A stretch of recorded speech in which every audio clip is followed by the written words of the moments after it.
Investigations are going on, and we will get to the bottom of it. Mr. President, I am telling the mother of this young person that I, as president, will make sure that finally I will give her an explanation of what really happened and make sure that we bring this to a situation where, like her, like myself who have children, she too can be, her child can be accounted for. There will be an investigation on how these 19 Kenyans died. There will be a clarity, an explanation for each and every one of them.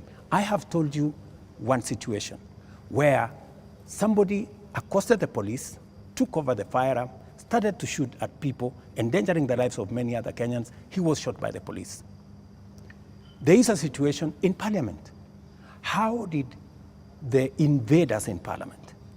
They invaded Parliament and went straight for the armory at the Mausoleum. They went straight at the armory at the Sergeant at Arms office. Those are the investigations that we will get into, and a proper explanation will be given to the country.